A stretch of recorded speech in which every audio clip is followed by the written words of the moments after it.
My parents gave my sister money but refused to pay me. I asked why. My mom laughed. Your family, so it's free labor. My sister grinned as a massive payment popped up. Maybe you're just not valuable, she sneered. I walked out silently, but days later, something shocking unfolded. Can you believe your own family, the people who are supposed to have your back no matter what, would actively steal from you, lie to your face, and then gaslight you about it? Because that's exactly what happened to me, and trust me, the comeuppance was epic. For as long as I can remember, my parents talked about expanding their small family business. It was their dream, and my sister and I grew up hearing all about it.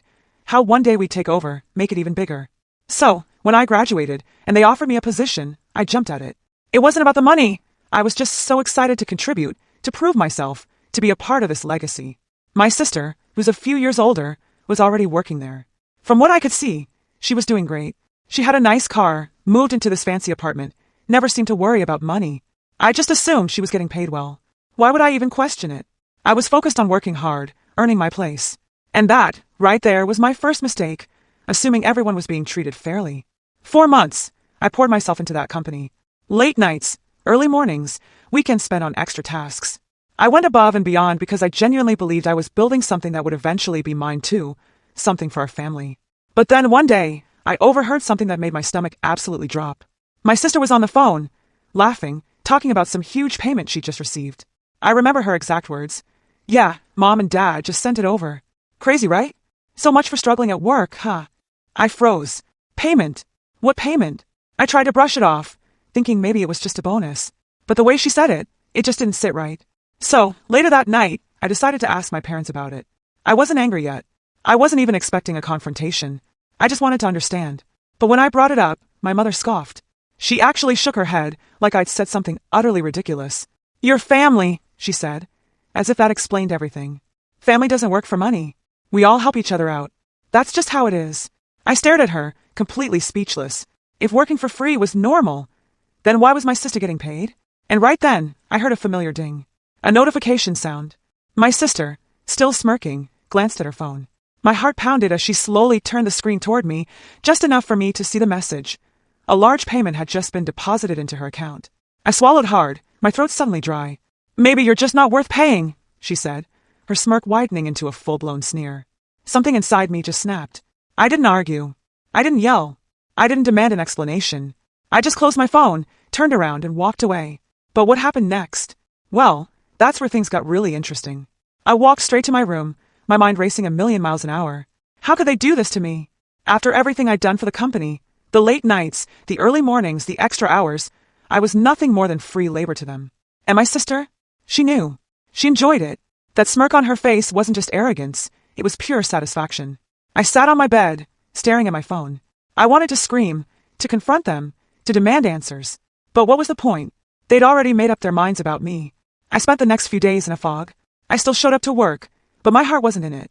Every time I saw my parents, all I could hear was my mother's dismissive laugh. Every time I saw my sister, I imagined that payment notification flashing on her screen. Then one night, I made a decision. I was done. I wasn't going to waste another second working for people who didn't respect me. If I wasn't worth paying, then I wasn't worth staying. The very next morning, I walked into the office, went straight to my dad's desk, and handed him my resignation. He barely looked up from his computer. Don't be dramatic, he muttered. I stood my ground. I'm not. I'm leaving. He sighed, finally turning to face me. Where are you even going to go? You don't have another job lined up. You don't have a plan. And he was right. I didn't. But I would. I gave them one last glance, then walked out the door. I didn't even take my personal things. I just left. And for the first time in a long time, I felt free. But what I didn't realize was that my departure would set off a chain of events that none of us saw coming. For the first few days, I felt lost. No job, no income, no real plan. But strangely, I didn't regret leaving. If anything, I felt relieved, like I had finally taken control of my own life instead of being a pawn in someone else's game. I spent the next week applying for jobs, updating my resume, figuring out my next steps. I didn't talk to my family at all. Not a single call, not a single text. And they didn't reach out either. At first, that hurt. But then I realized, if they didn't care enough to check on me, why should I care about them? Then, something completely unexpected happened. Late one night, I got a message from an old colleague, someone who had briefly worked at my parents' company before quitting out of frustration. Hey, I heard you left. Good for you. By the way, you might want to check the company's finances. Something weird is going on. I frowned. Weird how? Just look into it. Trust me, I had no idea what they were talking about, but my curiosity got the best of me. I still had access to some of the company's financial records. My parents had never bothered revoking my login. So, out of sheer curiosity, I decided to take a look. What I found made my blood run cold. There were massive payments going out, way more than what my sister should have been getting. Not just her salary, but bonus after bonus, all marked under vague descriptions like consulting fees and special allowances. But that wasn't even the worst part. Some of the transactions were under my name. Payments that I never received. Money that should have been mine, but had clearly been funneled elsewhere. And if I was right about where it was going, then my parents weren't just being unfair, they were stealing from me. I sat there, staring at the screen, my heart pounding. This wasn't just favoritism. This wasn't just my parents refusing to pay me. This was straight up fraud. They had been using my name to move money that was never actually deposited into my account. And judging by the dates, this had been happening for months, maybe even years. I took a deep breath and scrolled further. The transactions all led back to one account, an account that, unsurprisingly, belonged to my sister. All those fancy things she had, the car, the apartment, the expensive vacations, they weren't just from her salary, they were partially paid for with money that was supposed to be mine. I felt sick. I wanted to storm into that office and confront them. I wanted to scream, to demand answers. But I knew better. If they were willing to steal from me, there was no telling how far they'd go to cover it up. So instead, I took screenshots. Every transaction, every fraudulent payment. I backed up everything onto a private drive and even sent copies to a trusted friend, just in case something happened to my files. Then I sat back and thought. I had two options. One, I could confront them directly, but they would just deny it, twist the story, and make it seem like I was overreacting. Or two, I could hit them where it really hurt, their reputation, their business, their money.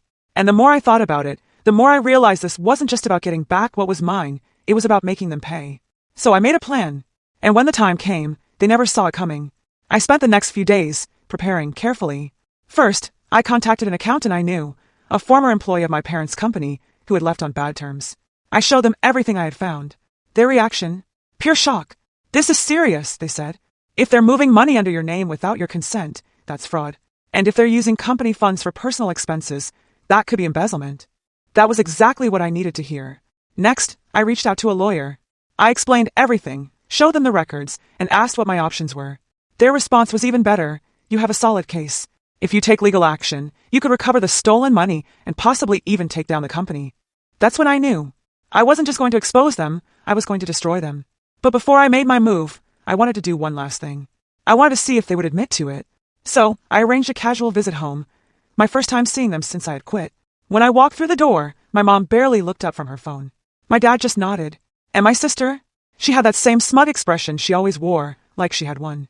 I sat down at the dining table, cleared my throat, and said as casually as I could, "So, I've been going through my finances.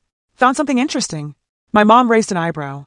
"Oh yeah, apparently, I've been getting paid this whole time," I said, leaning forward. "Except I never saw a cent of it. Weird, right?" Silence. My dad's expression didn't change, but I saw his jaw tighten. My mom shifted slightly in her chair. And my sister? She was suddenly very interested in her phone. That was all the confirmation I needed. I let the silence drag out before, finally standing up. "Anyway, just thought I'd mention it. I'm sure the authorities will find it just as interesting as I did." My mom's head snapped up. "What?" I smiled. "Oh, didn't I mention? I spoke to a lawyer and an accountant. And well, let's just say things are about to get very interesting." Then I turned and walked out. And that was when everything truly started to fall apart. I didn't look back as I walked out of that house, but I knew I just set a fire that couldn't be put out. The first sign of panic came that very night. My phone buzzed repeatedly, calls from my mom, my dad, even my sister. I didn't answer a single one.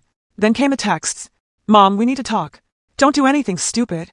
Dad, let's be reasonable about this. Family issues shouldn't be handled this way. Sister, you're being dramatic. It's not a big deal. Not a big deal." They had been stealing from me, using me like free labor, and funneling my money into my sister's account. Now that I was standing up for myself, they wanted to play the family card. Too late for that. The next morning, I met with my lawyer again. I officially filed a lawsuit against my parents' company for fraud and financial misconduct. My lawyer assured me that with the evidence I had, they wouldn't just have to pay me back. They could face serious legal trouble. And I wasn't the only one who had issues with them. I started reaching out to old employees, people who had left the company because of shady practices. It didn't take long to find others who had been underpaid, overworked, or even scammed by my parents. Word started spreading. Then came the real explosion. About a week later, an anonymous whistleblower, not me, I swear, leaked the financial documents I had found. The information somehow made its way to a business watchdog website, and just like that, my parents' company was under public scrutiny. Clients started pulling out. Investors started backing away. The reputation my parents had spent years building, it was crumbling overnight. And my sister, her precious bank account, the one filled with money stolen from me, it was frozen. Then, just when I thought things couldn't get any worse for them, the authorities got involved. The investigation moved fast, too fast for my parents to cover their tracks. One morning, I woke up to the news. My parents' company was officially being audited for financial fraud. And it got worse for them. Turns out, the money funneled through my name wasn't the only shady thing they had done. As investigators dug deeper, more skeletons came tumbling out of their closet. Unreported income, tax evasion, misused company funds. It was a mess. And then, one morning, my sister called me. For the first time in weeks, I actually picked up. "Are you happy now?" she snapped. "You ruined everything." I almost laughed. "I ruined everything. You and Mom and Dad stole from me, lied to me, used me, and you think I'm the problem." "It wasn't stealing," she shot back, her voice cracking. "It was just relocating. They said you'd get it back eventually." I shook my head. "Wow, you actually believe that?" Silence. I let it hang for a moment before continuing, my voice calm. "You had every opportunity to be better than them. But you chose to be just like them. And now you're facing the consequences." She didn't say another word before hanging up. That was the last time we spoke. But things didn't end there. A few weeks later, my lawyer called me with an update. "Your parents' company is collapsing. With the lawsuits, the fines, and the lost clients, it won't survive much longer." "And my money?" I asked. "They'll have to pay it back. Every last cent." I leaned back in my chair, exhaling slowly. I had won. They had spent years treating me like I was worthless, like I didn't deserve to be paid, like I was just free labor. And now, they were the ones who had lost everything. I should have felt satisfied, triumphant even. But all I felt was free. Finally free. The real chaos began when my parents realized there was no way out. One evening, I got a call from my mother. I almost ignored it, but something in me wanted to hear what she had to say.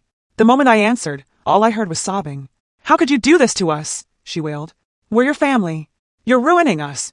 I stayed silent, letting her cry, her voice breaking between gasps. Then my father took the phone. Unlike my mother, he wasn't crying. He was furious. "You ungrateful brat," he spat. "After everything we've done for you, you stab us in the back like this?" I scoffed. "After everything you did to me? We fed you. We gave you a home. And you repay us by tearing our business apart?" That made me laugh bitterly. "Oh, so now I owe you my entire life because you did the bare minimum as parents." My father was seething. "Do you even realize what you've done? We might go bankrupt. We could lose our house. Your mother is sick with stress. She's been crying for days. She should have thought about that before stealing from me." I shot back. "This is your fault," my father roared. "You destroyed your own family over a little money." That was it. I snapped. "A little money. You stole years of my pay. You used me to cover your tracks. You let my sister live like a queen while treating me like a servant. And now you want sympathy." My voice was shaking with rage, but I didn't stop. "You chose this. You thought you could get away with it forever. And now that you're finally facing the consequences, you blame me." The line went dead. I guess he couldn't handle the truth. But it wasn't over. A few days later, I got a text from my sister. "I hope you're happy. Mom had a breakdown. She can barely eat.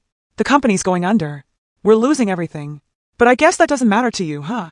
I stared at the message, shaking my head. They still didn't get it. They thought this was my doing, that I was the villain. I typed back, "You had a choice. You could have treated me like family. Instead, you treated me like garbage. Enjoy the consequences." And I hit send. The final blow came a week later. My lawyer called me. "It's official. The company is bankrupt. Your parents are being forced to sell their assets, and you'll be getting your money back." I nodded, taking it all in. I had won. A few days later, I drove past my parents' office. The building was empty, a for sale sign stuck in the dirt. My childhood home, also on the market.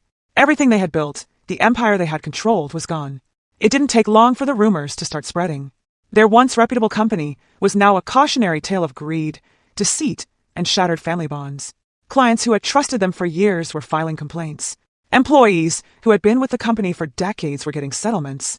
And the press, they were all over it. The scandal made headlines. But it wasn't just the company that had fallen apart, the family was unraveling too. Weeks passed, and I still couldn't bring myself to reach out to them. I knew it was over. There was no fixing what had been broken. Then, one afternoon, my phone buzzed again. It was my mother. This time I answered. "We've lost everything you know," she said, her voice devoid of emotion. "The house is gone. The company is gone. Your father, he's drinking more than ever. I don't know what to do anymore." I wasn't sure how to respond. Part of me wanted to say good, but another part of me felt an unfamiliar twinge of guilt. What do you want me to say? I finally asked, my voice flat. We just need you to come back. Help us fix this. Please. We're family, her voice cracked. I paused. The words were laced with desperation, but all I could think about was everything I had lost. The years spent working without pay, the broken promises, the way they had treated me like I was invisible, disposable. You had your chance to treat me like family, but you chose not to, I said coldly. You chose money over me, and now you're asking for my help. There was a long silence on the other end. I could hear her sniffling, trying to hold it together. Please, we're sorry. Your father is falling apart. He can't handle this. I bit my lip, staring at the floor. Maybe you should have thought about that before all of this started. You thought I was worthless. Well, now you know better. Her response was barely a whisper. You were never worthless. You're my child. But we were wrong. Please, I'm begging you. It was hard to hear her like this, broken, pleading. A part of me almost wanted to reach out, but the other part of me, the part that had been hurt, betrayed, and ignored, was too angry to forgive. I can't help you, I said finally. Not anymore. And with that I hung up. Days passed, and the noise from my family slowly faded away. The call stopped. The text stopped.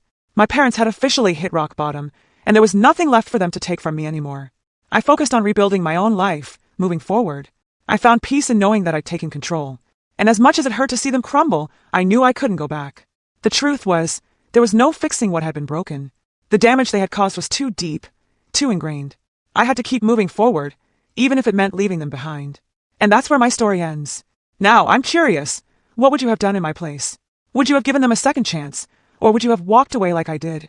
Let me know your thoughts in the comments below.